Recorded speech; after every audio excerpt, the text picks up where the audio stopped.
Vamos a ocuparnos en el día de hoy de una semiología importante, de la semiología de la motilidad y del tono muscular. Pero antes de hablar del estudio de la semiología de la motilidad, vamos a dar los lineamientos anatómicos importantes de la vía motriz directa, voluntaria o piramidal.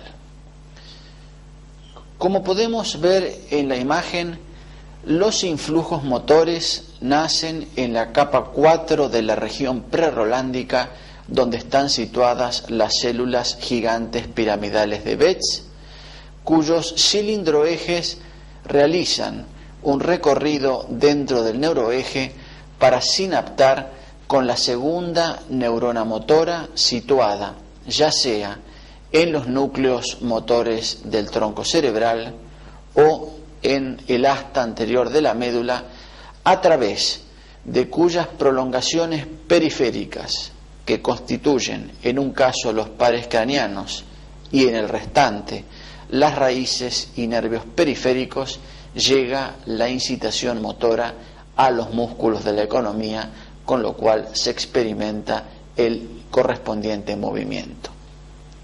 En efecto, hay dos neuronas, se insiste. Una primera neurona, una neurona motora central, situada en la capa 4 de la región prerolándica, las células gigantes piramidales de Betz, y una segunda neurona que estará situada ya sea en los núcleos motores del tronco cerebral y en el asta anterior de la médula. Las áreas de la circunvolución frontal ascendente y del lóbulo paracentral llegan a esa estructura que se conoce con el nombre de cápsula interna. Y las fibras de la cápsula interna se sitúan en la rodilla y en el brazo posterior. En efecto, de estas áreas emanan fibras que llegan en efecto a la cápsula interna, y la cápsula interna puede ser descompuesta anatómicamente en lo siguiente: en un brazo anterior, en un brazo posterior y en una estructura anatómica que resulta de la unión del brazo anterior al brazo posterior, que se conoce con el nombre de rodilla. ¿Por qué es importante esto? Por lo siguiente: por la rodilla discurren las fibras que emergen de la parte baja de la circunvolución frontal ascendente y van a sinaptar a los núcleos motores del tronco cerebral. Son las fibras del haz geniculado que presiden, comandan y gobiernan la motilidad de la cara, de la cabeza, de los ojos y de la lengua. Pero como siempre digo, vamos un peldaño hacia atrás y nos encontramos con otras fibras que emanan de sectores más altos de la circunvolución frontal ascendente y del lóbulo paracentral.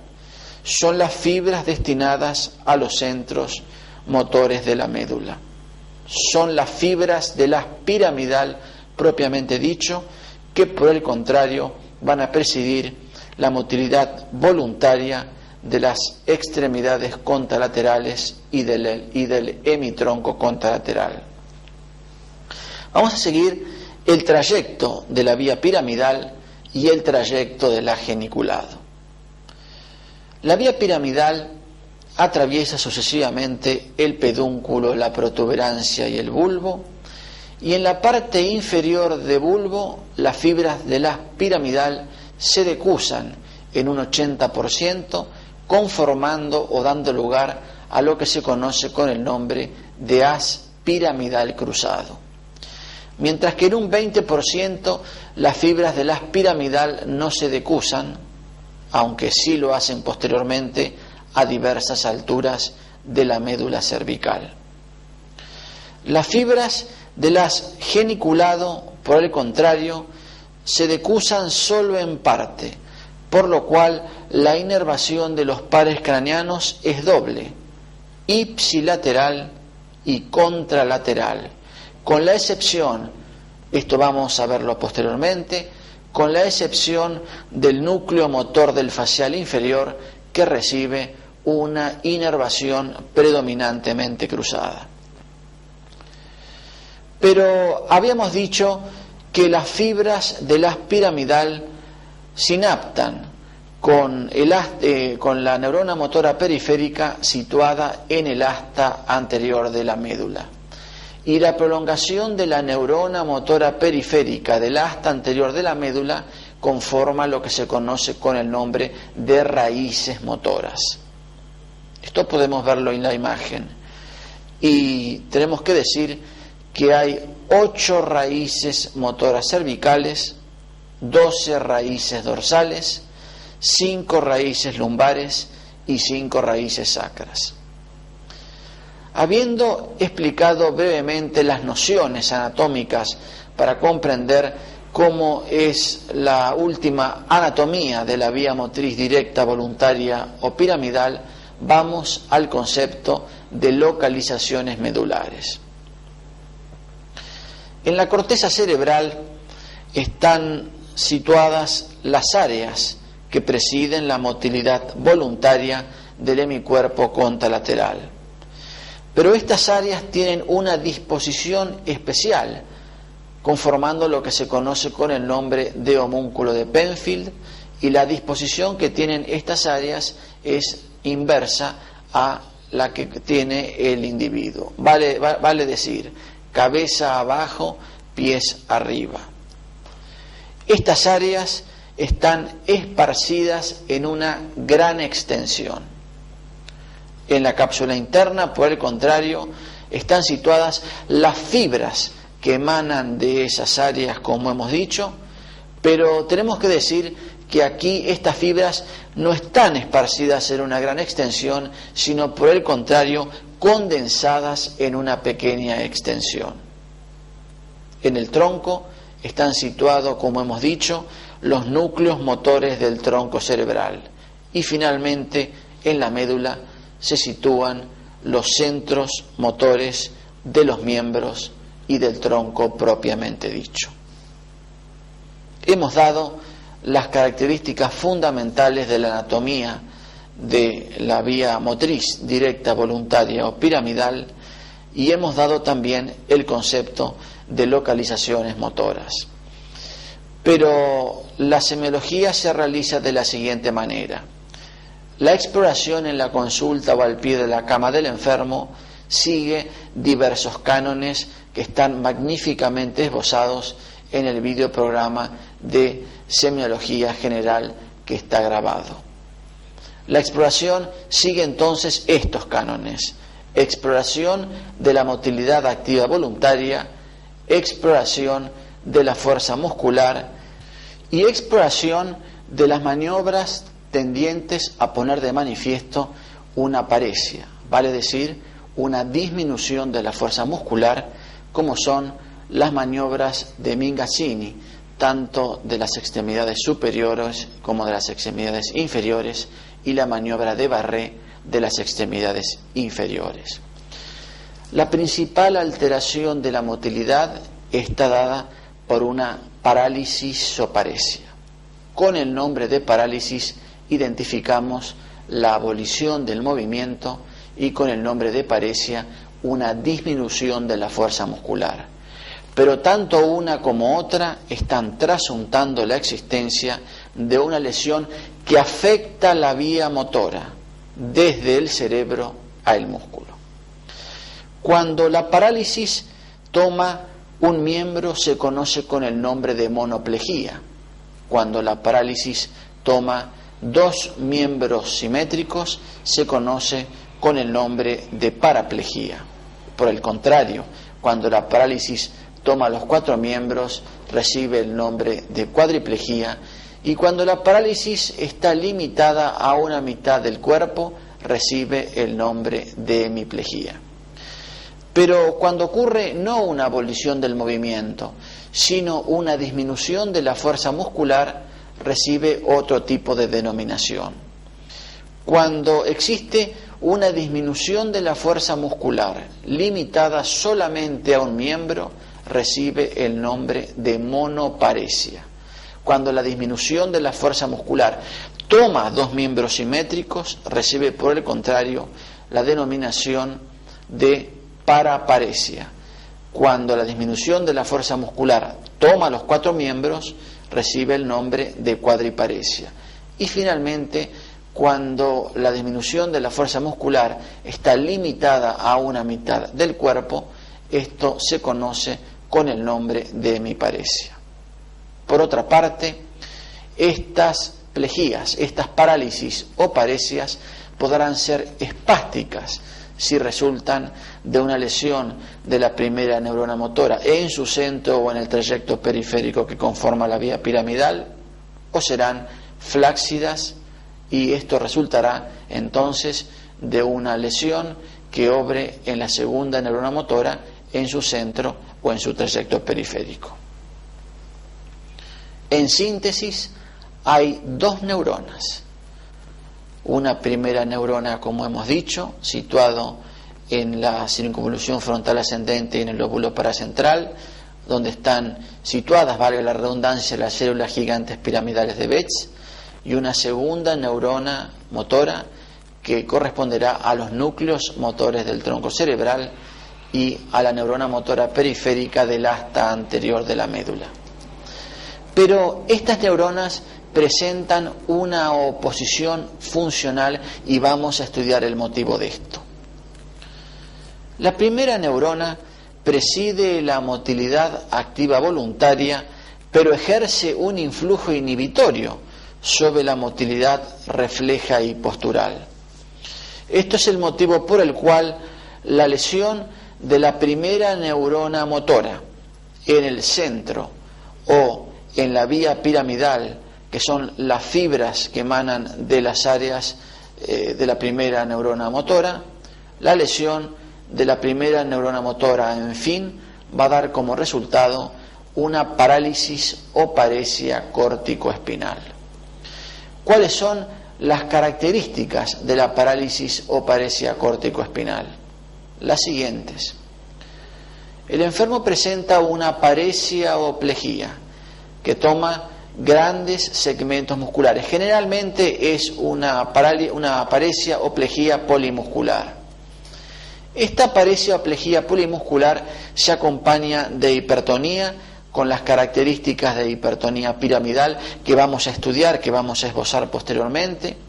Se acompaña de una hiperreflexia profunda, siguiendo esa ley que hemos dicho en el videoprograma de reflejos patológicos, que dice que los reflejos profundos exaltados son aquellos cuyos centros están situados por debajo del nivel de la lesión cuando hay una afectación uni o bilateral de la vía piramidal. Esta parálisis o paresia córtico-espinal se acompaña además de arreflexia superficial, particularmente cutáneo-abdominal, se acompaña de clonus, de signo de Babinski y sucedáneos, y en ocasiones de signo de Hoffman. Pero hay un importante hecho a tener en cuenta. Nunca esperen encontrar todos los elementos para hacer el diagnóstico de síndrome piramidal o de parálisis o paresia córtico-espinal, que es prácticamente similar a lo que se conoce con el nombre de síndrome piramidal. Basta un solo elemento, insisto, para hacer el diagnóstico de piramidalismo o síndrome piramidal. La segunda neurona motora preside, por el contrario, todos los tipos de motilidad: la motilidad voluntaria, la postural y la refleja, y asimismo preside el trofismo muscular, vale decir, la correcta nutrición de los tejidos de la economía.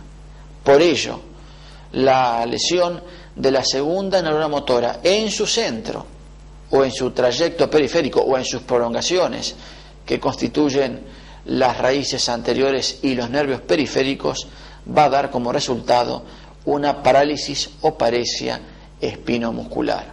¿Y cuáles son las características de la parálisis o paresia espinomuscular? Las siguientes que ustedes pueden ver.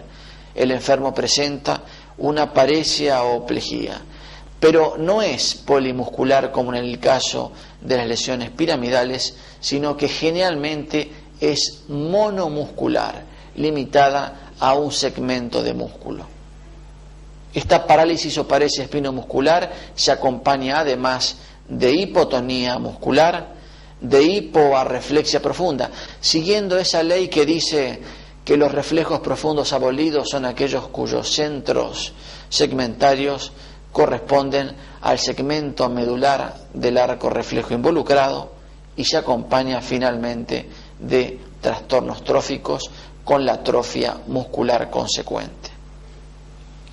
Bien, supongan ustedes, señores, una lesión motivada por un hematoma profundo que afecte la cápsula interna izquierda, como podemos ver en la imagen, una lesión que afecte la cápsula interna izquierda, donde están condensadas, como hemos dicho, en un pequeño espesor, las fibras que van a presidir, comandar y gobernar la motilidad del hemicuerpo contralateral.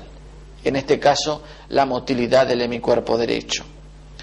El enfermo presenta una abolición del movimiento en ese hemicuerpo, es decir, una hemiplegia, o muchas veces una disminución del movimiento, una disminución de la fuerza muscular.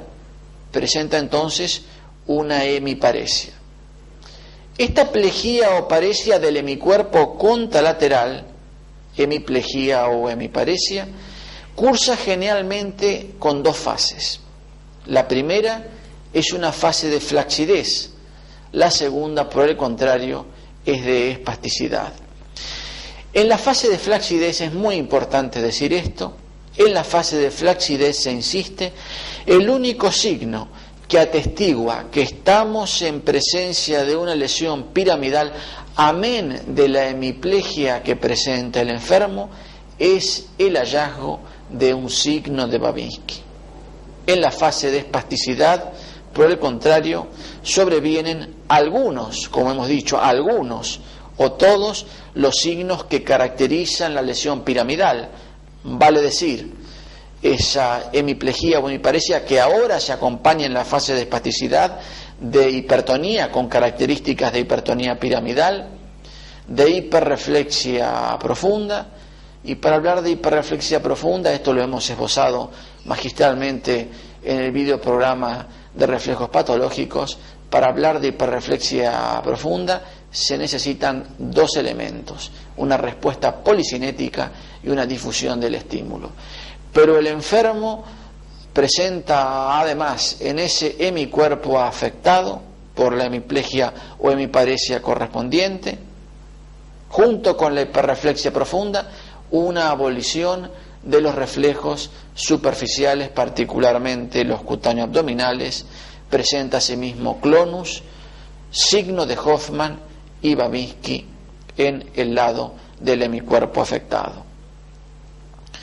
Pero es muy interesante lo que vamos a comprender y tratar de razonar juntos ahora. Este enfermo hemipléjico presenta una parálisis facial inferior, es decir, el enfermo presenta una hemiplegia facio-brachiocrural. ¿Y por qué el enfermo presenta una hemiplegia facio-brachiocrural con compromiso del facial inferior, como podemos ver en la imagen? Por lo siguiente: el núcleo motor del facial puede descomponerse en un núcleo motor del facial superior y en un núcleo motor del facial inferior. Y esto es importante de razonarlo. El núcleo motor del facial superior tiene una doble inervación, ipsi y contralateral. Por el contrario, el núcleo motor del facial inferior presenta una inervación predominantemente cruzada, predominantemente contralateral. Este es el motivo por el cual, en caso de lesión córtico-nuclear, prácticamente el único par craneano que se compromete es el facial inferior, por lo que acabamos de comentar. Pero tenemos que decir también que en algunos casos también se afecta el trigémino motor y el hipogloso, porque estos núcleos también presentan en ocasiones una inervación predominantemente cruzada, y esto es un hecho a tener en cuenta en la práctica médica de todos los días. Pero vamos a razonar ahora lo siguiente.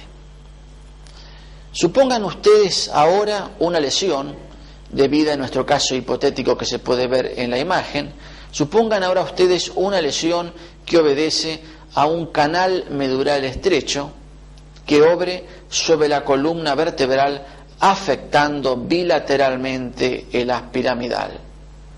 Si esta lesión afecta bilateralmente el haz piramidal a nivel dorsal, a nivel medular dorsal, debajo del nivel lesional vamos a tener una paresia o plejía.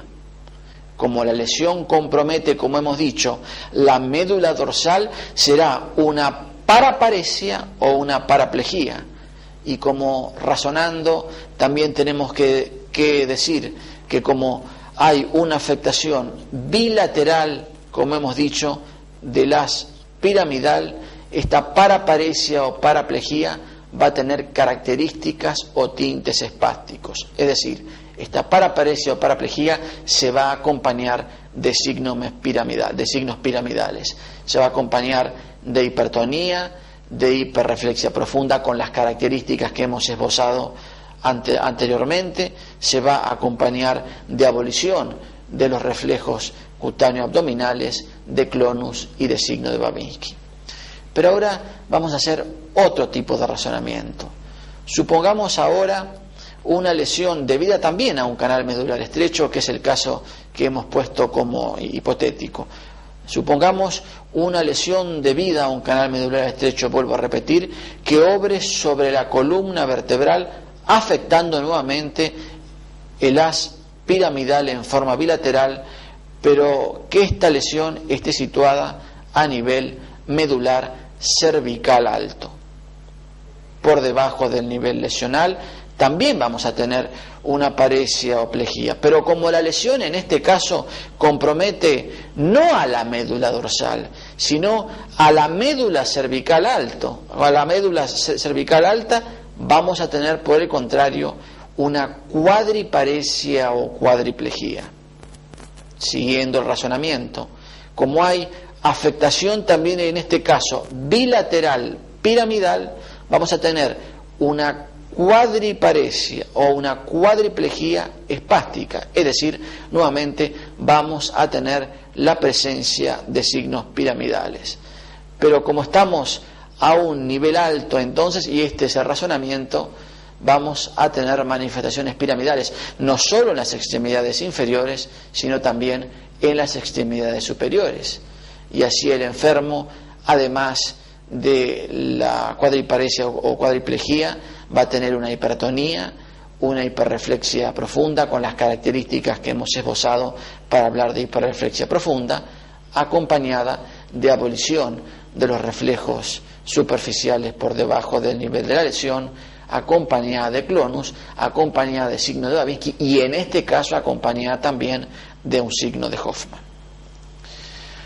Una de las enfermedades más características que se acompaña de todo el cortejo signo-sintomatológico que acompaña a la lesión piramidal es la denominada esclerosis múltiple. La esclerosis múltiple es una enfermedad que se caracteriza por placas de desmielinización, sin ninguna sistematización, que afectan el sistema nervioso central. Precisamente en la imagen siguiente, en la resonancia magnética nuclear, en la resonancia magnética por imágenes, podemos ver en un enfermo afecto de una esclerosis múltiple, en los cortes ponderados en T2, señales hiperintensas, productos, se insiste, de desmielinización que ocurren en esta enfermedad, señales hiperintensas en la confluencia paraventricular izquierda y en protuberancia derecha. La lesión de la segunda neurona motora, volvemos a repetir, da una parálisis o paresia espinomuscular. Pero cuando se habla, volvemos a insistir, de lesión de la segunda neurona motora, debemos recordar que esta lesión está situada en el centro o en el trayecto periférico conformado por las raíces y por los nervios periféricos. Toda lesión del centro, situado del centro en el asta anterior de la médula, donde está situada la neurona motora periférica, toda lesión, se insiste, de la neurona motora periférica, de las raíces o de los nervios periféricos, da como consecuencia una paresia o una parálisis espinomuscular. Y esta paresia o parálisis espinomuscular, recordemos una vez más, como la segunda neurona motora preside todos los tipos de motilidad y asimismo controla ese concepto que se conoce con el nombre de trofismo muscular, que es la correcta nutrición de los tejidos de la economía.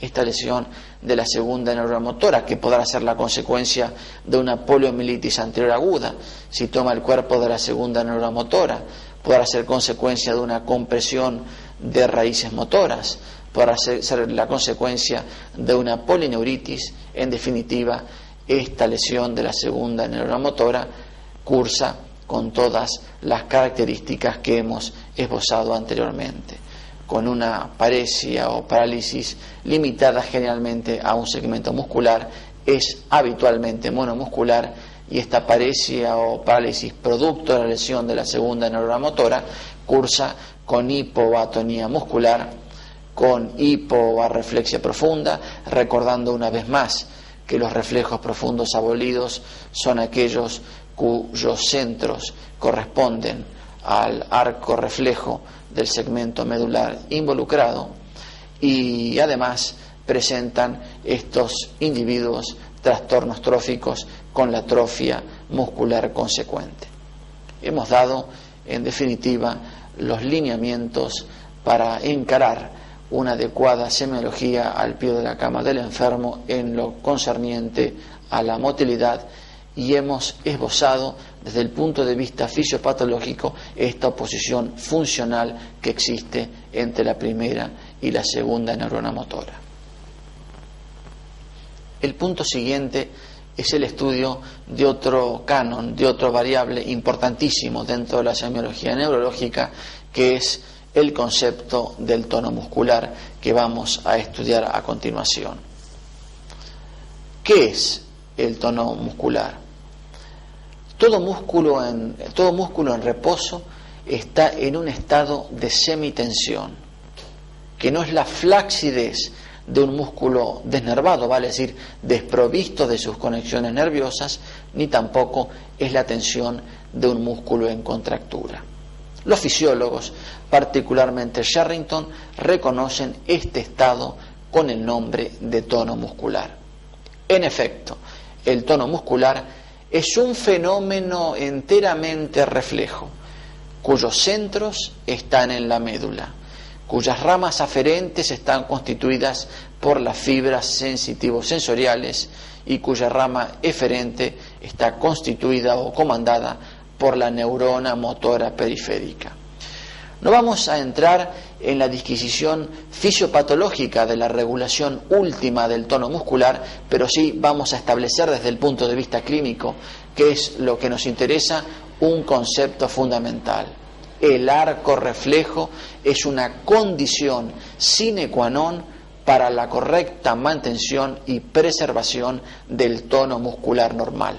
Dicho de otra forma, toda lesión, toda interrupción, toda ruptura, si se quiere, del arco reflejo va a dar como resultado una pérdida del tono muscular, y esto es una de las primeras características que queremos esbozar en el día de hoy, refiriéndonos al tema correspondiente al tono muscular. Pero si habíamos dicho que el arco reflejo es una condición sine qua non para la preservación de este estado del tono muscular, tenemos que decir que este arco reflejo, que estos centromotores espinales están sujetos, están sometidos a la acción de centros superiores. Estos centros superiores obrarán en sentido dinamógeno, es decir, en sentido facilitador, o en sentido inhibitorio, es decir, en sentido frenador. Los estímulos dinamógenos están dados, como podemos ver en la imagen, están dados por el núcleo de Dieters, están dados por los hemisferios cerebelosos, es decir, el neocerebelo, y están dados por las fibras estriopalidales de naturaleza colinérgica. Por el contrario, los estímulos frenadores o inhibitorios están dados por el locus niger, ese núcleo extrapiramidal importante en las enfermedades de tipo extrapiramidal, particularmente en la enfermedad de Parkinson. Se insiste, el locus niger ejerce un influjo inhibidor o frenatorio sobre el tono muscular y también ejerce un influjo frenador el haz piramidal. Habiendo esbozado en forma muy simple, sumamente simple y esquemática el concepto, pero el concepto desde el punto de vista clínico de la regulación del tono muscular, es importante realizar la exploración del tono muscular en el enfermo. Y la exploración del tono muscular en el enfermo sigue los siguientes pasos. Ante todo, la inspección del tono muscular. Y aquí estudiamos la actitud de los miembros y el relieve de las masas musculares. En los estados de aumento del tono muscular, que desde ya sabemos que se conocen con el nombre de hipertonía, en las hipertonías, cuando estudiamos la actitud de los miembros, nos podemos encontrar, por ejemplo, en los enfermos hemipléjicos que tienen una actitud en flexión en la extremidad superior, una actitud en flexión que se caracteriza por la flexión del antebrazo sobre el brazo, mientras que los semipléjicos en la extremidad inferior presentan una actitud en extensión siguiendo precisamente esa ley que se conoce con el nombre de ley de Wernicke-Mann. En los parkinsonianos, por el contrario, existe una actitud en flexión, se insiste, una actitud de flexión del antebrazo sobre el brazo en forma uniobilateral. Y esto es uno de los elementos a tener en cuenta para hacer el correspondiente diagnóstico de esta enfermedad. Pero hacemos hincapié nuevamente en que hay que hacer un exhaustivo estudio de la actitud de los miembros. Con respecto al relieve de las masas musculares, tenemos que decir que en la hipertonía las masas musculares adquieren a la inspección un tinte prominente, mientras que en la hipotonía se presentan faltas de relieve y penden flácidas sobre el lecho, están hundidas en el lecho o en la cama del enfermo. Pero si es importante la inspección, también es importante la palpación correspondiente, porque nos puede suministrar enorme valor para poner de manifiesto un tono normal o un tono alterado. Cuando se palpan las masas musculares normales, es decir, las masas musculares que presentan un tono normal, adquieren características elásticas. En la hipotonía, las masas musculares se presentan blandas. Por el contrario, en la hipertonía se presentan duras y firmes. Por último, debe realizarse el estudio en la consulta o al pie de la cama del enfermo del tono muscular, siguiendo lo que se conoce con el nombre de motilidad pasiva. Es decir, ¿qué es la motilidad pasiva?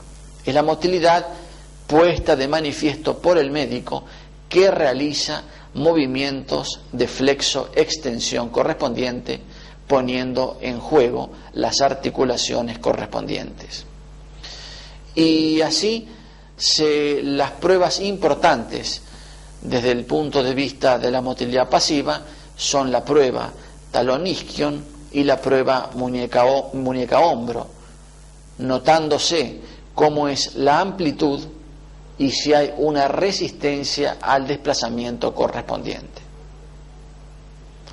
En la hipertonía tenemos que decir que hay una resistencia al desplazamiento, y esto lo vamos a estudiar con todo detalle posteriormente, mientras que en la hipotonía los movimientos presentan gran facilidad y sobre todo gran amplitud, y en los casos de hipotonía el talón contacta con el isquion cuando normalmente en un tono muscular normal el talón no debe contactar con el isquion. También en las extremidades superiores, cuando hay una alteración del tono en sentido de hipotonía, la muñeca contacta con el hombro cuando normalmente tampoco tiene que hacerlo. Así es como se encara el estudio de la exploración del tono muscular, que decimos es otra de las grandes cánones a explorar en la consulta o al pie de la cama del enfermo. Muchas veces se realizan las pruebas de pasividad, sobre todo para poner de manifiesto, porque son de enorme ayuda en los síndromes cerebelosos. Luego de haber encarado en forma, insisto, muy somera la regulación del tono muscular, luego de haber hecho breves nociones en cuanto a la exploración del tono muscular, por otra parte, esto está magníficamente esbozado y tratado en el videoprograma de semiología general, vamos a las alteraciones correspondientes. ¿Cuáles son las alteraciones que se pueden presentar desde el punto de vista del tono muscular? ¿Puede existir una hipertonía o puede existir una hipotonía? Y dentro de las hipertonías vamos a hablar de una hipertonía piramidal, es decir, una hipertonía que sobreviene como consecuencia de una lesión piramidal, como hemos dicho cuando hablamos de motilidad, y una hipertonía extrapiramidal que resulta de una lesión, en definitiva, de una lesión de esa estructura nuclear que se conoce con el nombre de locus niger o sustancia nigra. Pero hay determinadas características, determinados distingos que pueden ponerse de manifiesto para tratar de identificar una hipertonía piramidal y diferenciar una hipertonía piramidal y una hipertonía extrapiramidal.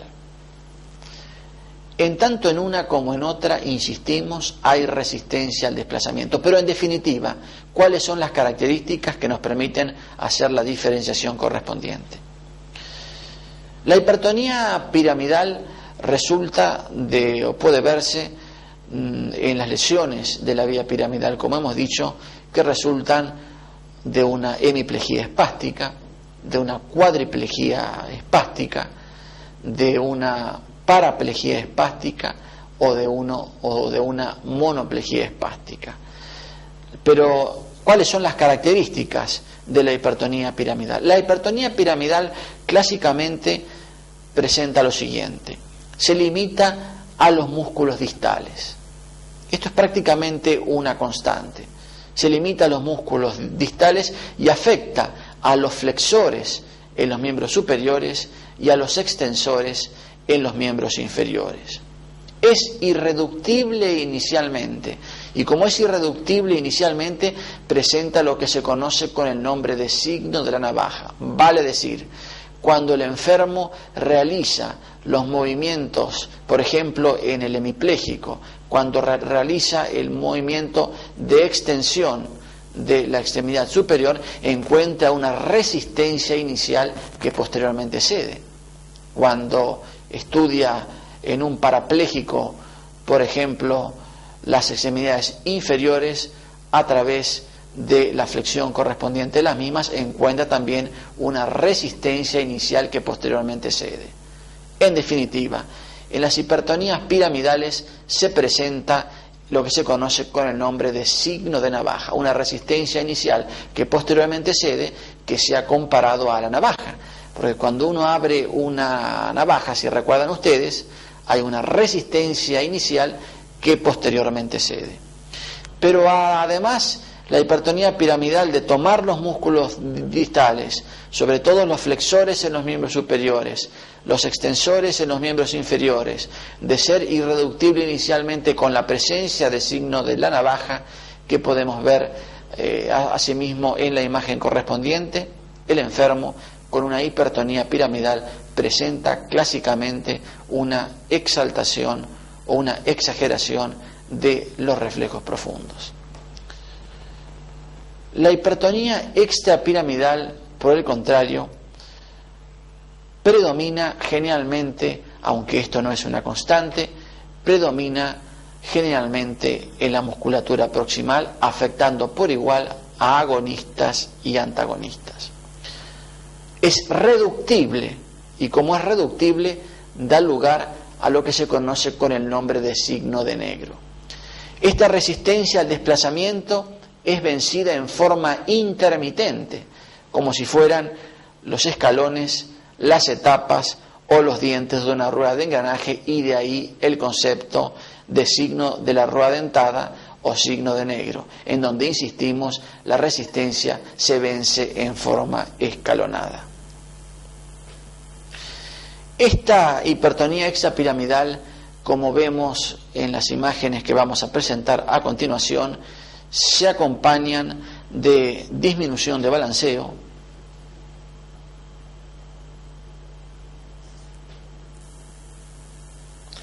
reflejo nasopalpebral exaltado,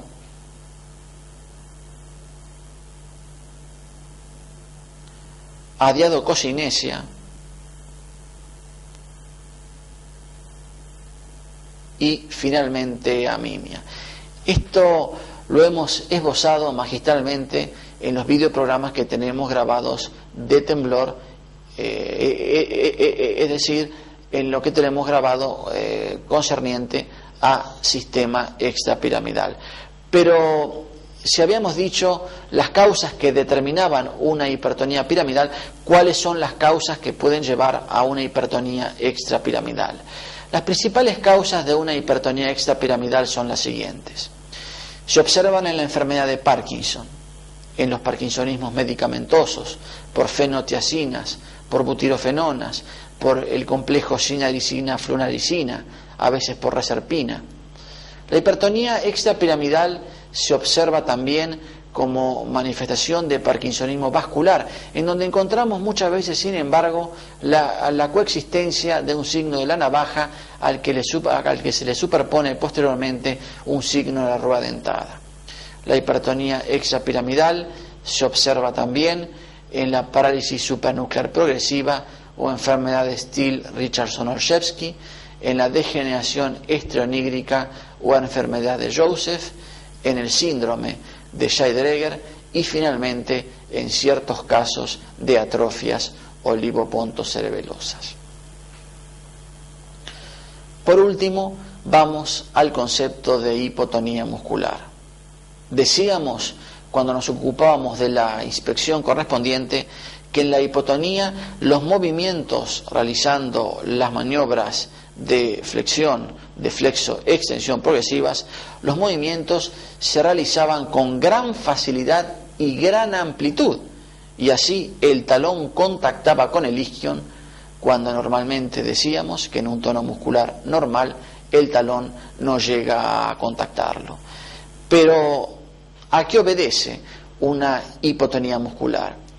Una hipotonía muscular es la consecuencia de una lesión, de una ruptura del arco reflejo, que volvemos a repetir y decíamos, es una condición sine qua non para la preservación del tono muscular normal. Cada vez que se rompe, por así decirlo, el arco reflejo, sobreviene una hipotonía o una atonía. Y así, una hipotonía en donde los movimientos son con gran amplitud, se insiste, esto podrá ser la consecuencia de una lesión del cuerpo de la neurona motora periférica, como sucede en la poliomielitis anterior aguda, como se ve en la enfermedad de Wernicke-Hoffmann de los niños y en la atrofia del adolescente o enfermedad de Kuger-Verwelander.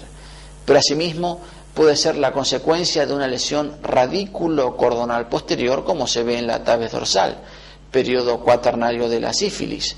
La tabes se acompaña característicamente de hipotonía muscular. La hipotonía muscular podrá ser la consecuencia de ciertas lesiones radiculares extensas, y podrá ser finalmente la consecuencia de una polineuritis. En este caso está afectada la vía aferente y eferente del arco reflejo. Y dentro de las polineuritis, recuerden ustedes cuando dábamos la definición, las polineuritis son fenómenos omnitisulares complejos, de reacciones humorales, hormonales o proliferativas que se desencadenan cuando una noxa exógena o endógena pone en peligro la situación del organismo. ¿Y a qué obedece una polineuritis? Bien, una polineuritis puede ser de naturaleza diabética, puede ser la consecuencia de un alcoholismo, de un síndrome de Guillain-Barré, de una diabetes, puede ser de naturaleza tóxica muchas veces, debida a una enfermedad de Refsum, a una amiloidosis, a una porfiria, a infecciones de naturaleza sistémica muchas veces y de naturaleza tumoral, muchas veces precediendo el tumor mismo, muchas veces sobrando como un síndrome paraneoplásico, pero que precede, sin embargo, hasta en muchos años el desarrollo del tumor mismo. Y finalmente, como consecuencia de un síndrome cerebeloso. Ya habíamos explicado el motivo. Los hemisferios cerebelosos se producen por ser o por dar manifestaciones dinamógenas o facilitadoras sobre el tono muscular, y por eso los síndromes cerebelosos cursan con hipotonía. Y algo más vamos a decir. Hay dos elementos para hacer el diagnóstico, dos elementos cardinales para hacer el diagnóstico de síndrome cerebeloso al pie de la cama del enfermo, como es la existencia de hipotonía y la existencia de una ataxia con características de ataxia cerebelosa, y vamos a estudiar en el video programa siguiente que la ataxia es la descomposición del movimiento. Bien, nos hemos referido en forma breve, si se quiere, a los grandes lineamientos desde el punto de vista sobre todo fisiopatológico y clínico para la comprensión de dos de los elementos fundamentales cuando se trata de hacer una pormenorizada, sistematizada y regulada semiología del sistema nervioso al pie de la cama del enfermo. Yo siempre digo que la semiología del sistema nervioso es un rompecabezas que se va armando de a poco, que se va armando con la comprensión de los sucesivos temas. Y siempre digo también que la exploración del sistema nervioso tiene determinados cánones que la alejan de los otros aparatos o sistemas que ustedes habrán estudiado hasta ahora. Porque si en el aparato cardiovascular, si en el aparato respiratorio, en el aparato digestivo, por ejemplo, lo importante es la inspección, la palpación, la percusión y la auscultación, cuando llegamos al sistema nervioso no es que esto no sea importante. Esto es importante, pero da paso, sin embargo, a otros cánones que es menester explorar en la consulta o al pie de la cama, como el estudio de la motilidad, del tono muscular, del trofismo, la ataxia, los reflejos, la sensibilidad, las funciones mentales superiores, los pares craneanos, las facies, la actitud, el decúbito y la marcha. Hoy hemos estudiado dos elementos fundamentales, la motilidad y el tono muscular. En videoprogramas sucesivos vamos a ir desarrollando paulatinamente todas las otras variables, como insisto siempre, para arribar a un diagnóstico fidedigno y eficaz desde el punto de vista neurológico que evite toda causa de error. Nuevamente, muchas gracias por la atención dispensada.